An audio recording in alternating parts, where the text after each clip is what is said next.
Anak, kasi kapatid mo. Pwede ko po alam. Kapatid mo. Panay lang gala, ha? Samantalang yun, nag-school ka? Apa,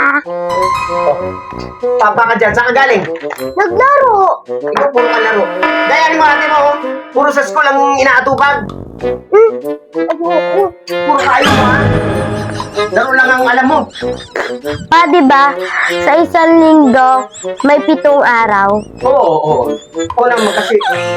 Ate, ang laki-laki mo na. Di mo pa alam yun. Siyempre, meron isang linggo sa, di ba, Monday, Tuesday, Wednesday, Thursday, Friday, Saturday, Sunday. Oo Di nga. mo pa alam yun. Dapat alam mo yun, no? Hindi siya nag-aaral, pero kabisado pa rin niya. Yabang mo naman. Bakit? Totoo naman, di ka marunong eh. Laka-laka mo na. Ah, di ba yung Monday ay Lunes? Oo, Lunes talaga yan. Hindi Lunes yun. Oh, no! Ang Tagalog ng Monday ba? Lalaki. Oo. Tapos yung day araw. Oo. Eh, din lalaking araw. Lokohan mo. Lunes yun. Ang lalaking araw. Lalaking araw yun. Ay, Pa yung Tuesday. Tuesday ay, ano yan? Hindi yun Tuesday. Tuesday, Martes. Hindi yun Martes. Ano naman? Shoes, magsasapatos ka tas day, araw. Ay di magsasapatos ka ngayong araw. Kalokohan talaga ng bata na to. Mag-aaral ka na mabuti ha, para hindi na papasukan ng kalokohan yung mga utak mo. Totoo naman. Pa, ano yung Wednesday? Ano po yun? Merkules. Sige po. Hindi yun Merkules. Ano na naman yun? Yung win, panalo. Oh, Tapos yung yes.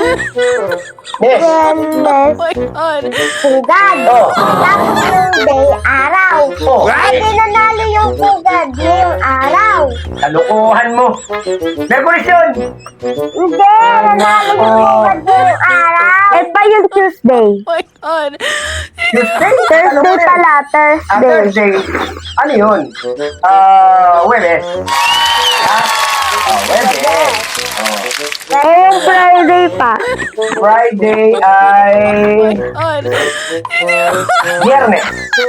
Biyernes yun, di mo pa alam. Di ba? Biyernes. Eh, yung Saturday pa. Sabado. Yun. Ganun anak. Pag mag-ano ka sa ate mo, huwag mo siyang lilisahin. Sabado. Tama yun anak. Sabado. Ito yung Sunday. Sunday ay... Araw-araw! Ha? Anong araw-araw?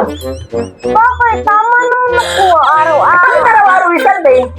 Ano bang Tagalog ng ng sun? Araw. O ano namang Tagalog ng day? Araw. E di araw-araw. Ay, nakakalokohan mo din, no? Sunday. Araw-araw. Ano ba naman kayo? Nag-aaway pa kayo. Nagpapatulong na nga lang ako. Bahala nga kayo dyan. Doon na lang ako mag-aaral sa loob. Ikaw talaga anak. Ikaw kasi yan. Hindi ako dyan. Ay naku, akala mo nakakalimutan ito.